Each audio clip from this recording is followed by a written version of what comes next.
Ajonjolí de todos los moles. Y este es como el primer día de clases, ¿no? Hay que estar atentos a qué sí, a qué no, qué dicen los maestros, qué dice el director. Entonces, López Obrador se va con mucho cuidado. Incluso les pide a los reporteros que le ayuden, a que no le vayan a sacar una amonestación. Dice, a la primera amonestación que me saquen, pues yo le paro. Entonces, de entrada, le pide a Jesús Ramírez, el vocero de la presidencia, que le dé y que puedan leer un documento del INE en donde habla de lo que sí y lo que no puede hacer en las mañaneras. Vamos a escuchar parte de esto. Las restricciones son muy claras.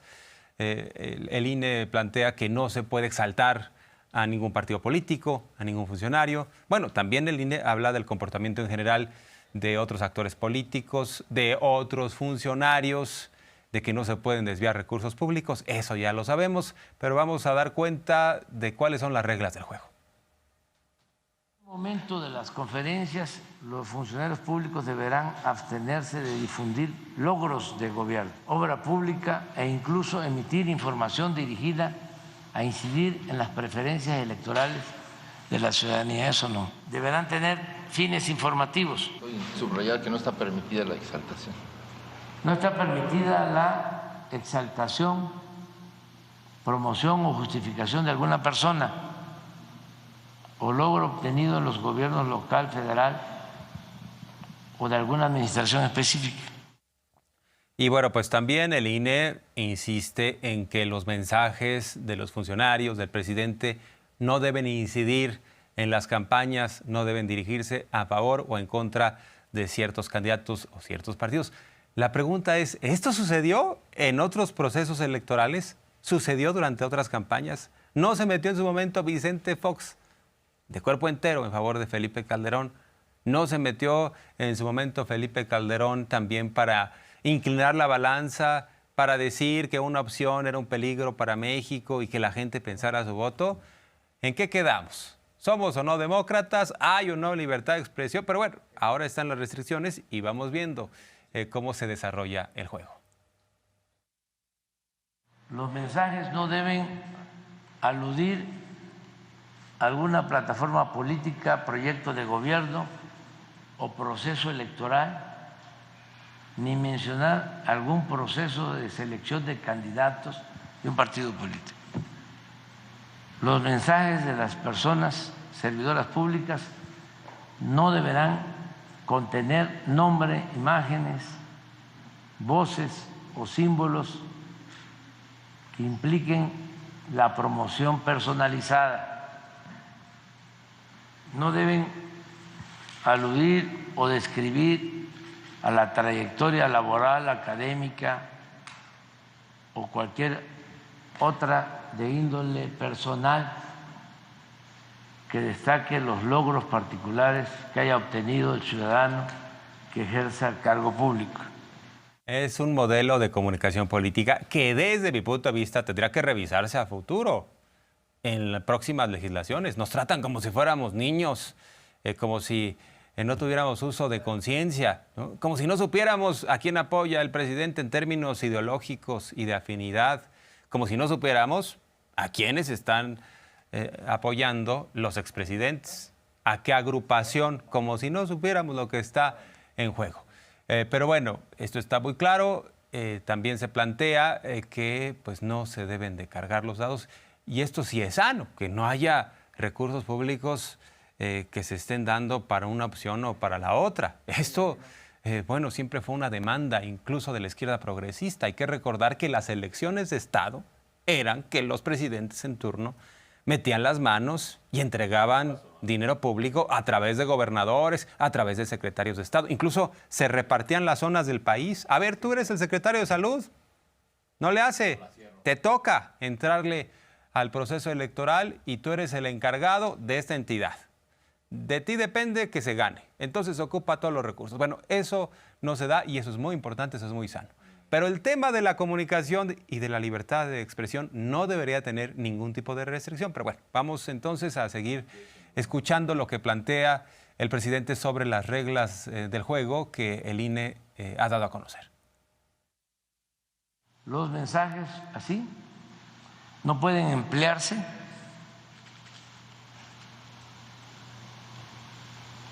en las preferencias del elector y por tanto no pueden tener muestras de apoyo, atacar a una candidatura, partido político o coalición.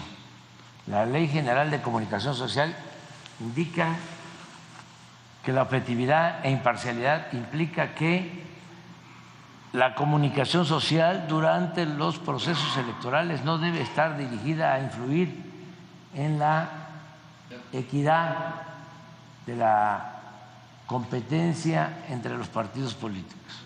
La Sala Superior ha considerado que existe una transgresión al modelo de comunicación política cuando la propaganda gubernamental se encuentra dirigida a influir en las preferencias electorales de la ciudadanía a favor o en contra de partidos políticos. Bueno, tampoco se puede hablar de programas sociales. Hay que recordar que incluso el gobierno federal lo que hizo fue, para que no hubiera ningún tipo de controversia, adelantar el pago de los programas sociales. La gente ya los conoce, no se puede hablar de ellos, pero también la gente ya sabe de dónde vienen. Entonces, por eso me parece un tanto absurdo que no se pueda hacer, pero es parte de lo que plantea el INE. Las expresiones no pueden contener un pensamiento político electoral por parte del presidente en favor de Morena. Ya, pero bueno, es que así viene. Y en contra de los demás partidos políticos, aun y cuando se limitan ante el cuestionamiento de un medio de comunicación. El presidente debe tener un especial cuidado y prudencia discursiva ante cuestionamientos de los medios de comunicación. No puede interferir en el ejercicio de otros derechos o en la vulneración a principios rectores del proceso electoral. El mensaje no debe revelar una intención de asociarle personalmente con los logros y su trabajo realizado en la implementación de programas sociales con el propósito de convencer de los beneficios de su gestión gubernamental y con pronunciamientos en contra de los partidos políticos opositores que en su opinión buscan eliminarlos. Bueno, y también ustedes saben que está en marcha una spotiza. Se utilizan los tiempos de Estado para que se promuevan los partidos políticos, las candidaturas, y por eso están imposibilitados partidos y candidatos en contratar directamente la publicidad a radio y televisión. Es decir, no pueden entregar dinero público ni privado. Esa es otra de las reglas del juego. Abstenerse de contratar o alquilar tiempos en radio y televisión, eso es interesante, con el objetivo de influir en las preferencias electorales de los ciudadanos a favor o en contra de partidos políticos o de candidatos a cargos de elección popular. Aquí, esto es muy importante, porque no es que contraten para que salgan mensajes, es que contratan para hacer guerra sucia. A las personas del servicio público de los 3 niveles de gobierno deben abstenerse de utilizar recursos públicos, esto es, humanos, materiales y económicos. Eso está prohibido. Prohibido. Las expresiones no deben ser una visión negativa en relación con los partidos políticos inmiscuidos en la contienda electoral. Bueno, parte de lo que son las reglas del juego, y llama la atención que este día, precisamente al inicio de las campañas políticas, El Universal sale con un amplio desplegado, pero amplísimo, en la página número 5, vean, ocupa toda la página, ¿no? El Universal, en donde señalan que hay un supuesto ataque de López Obrador a periodistas. Exigimos el cese de los ataques a periodistas, es lo que plantean. Entre otras cosas, dicen, el juicio en curso por una demanda por presunto daño moral de un hermano del presidente en contra del periodista Carlos Loret de Mola a raíz de la publicación de información de interés público es preocupante, y más la reacción de López Obrador al insistir en los insultos contra el comunicador y ahora contra los jueces que llevan el caso, lo que constituye una presión indebida. Bueno, hay que decir que esta fue una decisión de Pío López Obrador, de mandar a Carlos Loret, adjudicarle esa acción al presidente solo porque es su hermano, me parece que es faltar a la verdad. Y bueno, pues el presidente, para que entendamos qué es lo que está también en juego, contó una anécdota sobre el dueño del Universal, Juan Francisco Ili Ortiz, que en el marco del proceso electoral de 2012 le invitó a través de un amigo en común a fumar la pipa de la paz. Le dijo, oye, te quiero ofrecer disculpas, te hemos maltratado mucho en el Universal, te hemos atacado, te hemos injuriado y ya queremos estar en paz, tranquilos. Y que López Obrador le dijo, está bien, acepto las disculpas, pero después de ese momento, o sea, un mes después, el Universal otra vez se lanzó en contra. ¿Qué es lo que plantea el presidente? Que hay un poderoso caballero que es don, ya sabemos el dicho, y que pues obedecen más a intereses económicos que a intereses periodísticos genuinos. Cuando el 2006 se portó muy mal el Universal y luego lo mismo, la guerra sucia. De repente, no sé si para el 12, el 18, estaba Yunes de gobernador en Veracruz, y como en esos tiempos ya venían las elecciones, no sé si la del 12 o la del 18. Yo no hablaba con Juan Francisco, el dueño del Universal, por la forma tan vil que nos habían tratado. En la casa de un amigo común nos reunimos, porque ese amigo me dice que Juan Francisco quería hablar conmigo, porque quería restablecer la relación, y ya platicamos. Me ofreció disculpa. Yo dije, sí, no te preocupes, son circunstancias.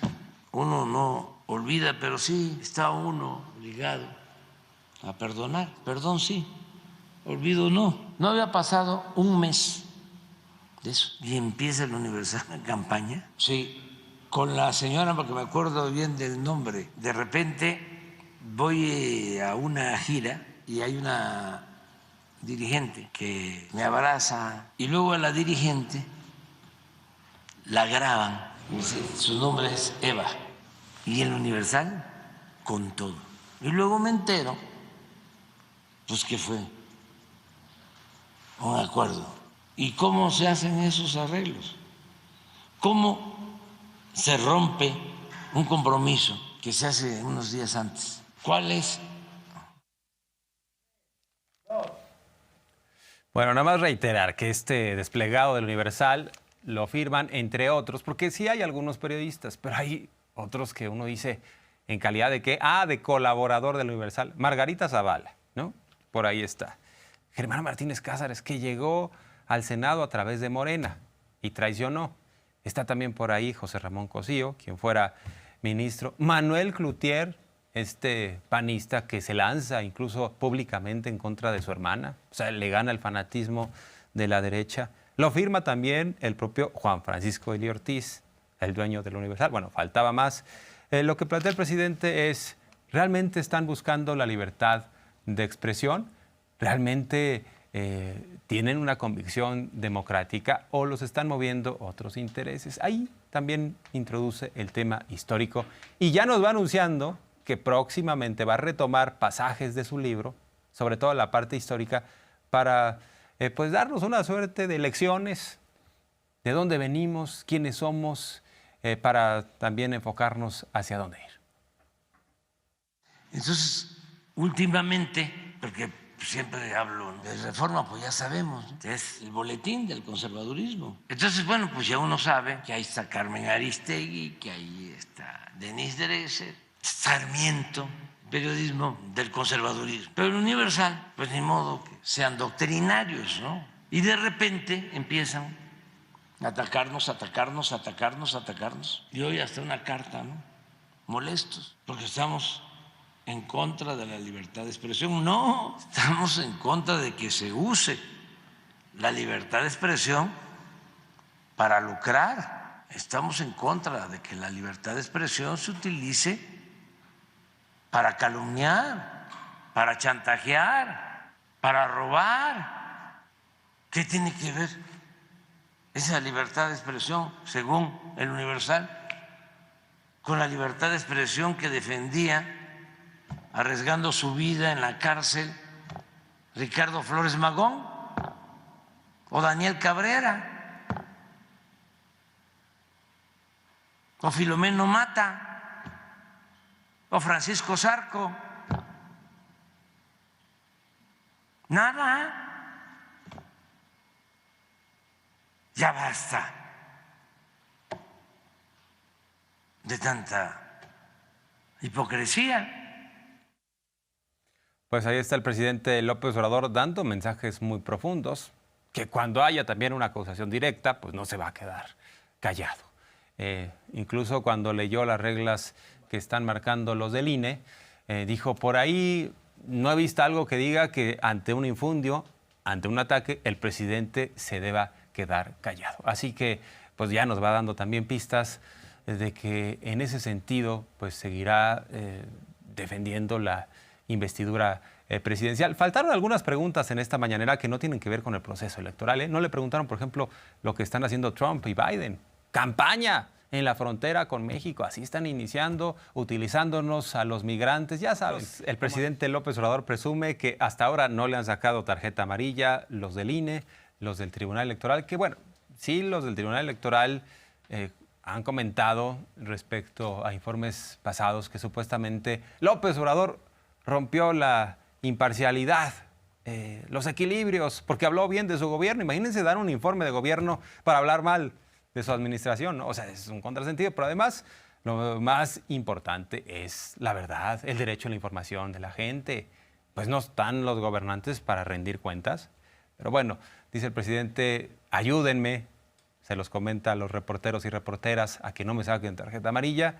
Y una de las formas didácticas para estar vigentes es dar clases de historia, y va a ir retomando capítulos de su libro Gracias. Que conste que no me han sacado ninguna tarjeta a ustedes, ¿eh? Si me sacan una amarilla, me paro, pero inmediatamente.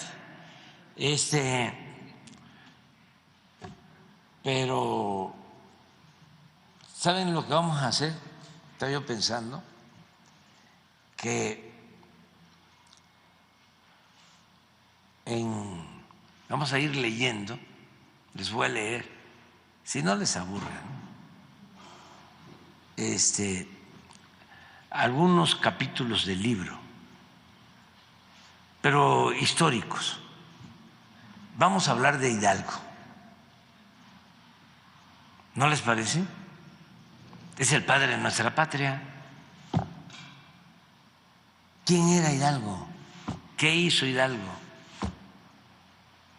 Vamos a hablar de Morelos. Vamos a hablar de Juárez. Y así nos llevamos. Vamos a hablar de Villa. Vamos a hablar de Zapata. Vamos a hablar de Madero. Vamos a hablar de Lázaro Cárdenas. ¿Cómo ven? Pero vamos a empezar con la historia de México. Es que es extraordinaria, es fecunda, ahí están todas las enseñanzas. Y para los jóvenes va a ser muy importante. Me voy a apoyar en los textos para no improvisar y ser también más ágiles, ¿no? Digo, para hacer las conferencias más ágiles, que dediquemos cuando mucho 20 minutos eso, para tener tiempo para todo lo demás. ¿Están de acuerdo? Empezamos el lunes. A mí me dicen en las giras que les gusta mucho cuando hablamos de estas cosas, que sí les interesa. Otros se aburren y otros se molestan. No ven que los neoliberales ya habían decretado el fin de la historia. O sea, no estés viendo para atrás, ve para adelante. Ya no estés hablando del pasado. Pues ¿cómo se va a visorar el porvenir? Una sociedad mejor si no nos inspiramos en nuestra historia fecunda. ¿Cómo se avanza sin ideales, sin principios? Para todo se necesita ir en busca de un ideal, de una doctrina.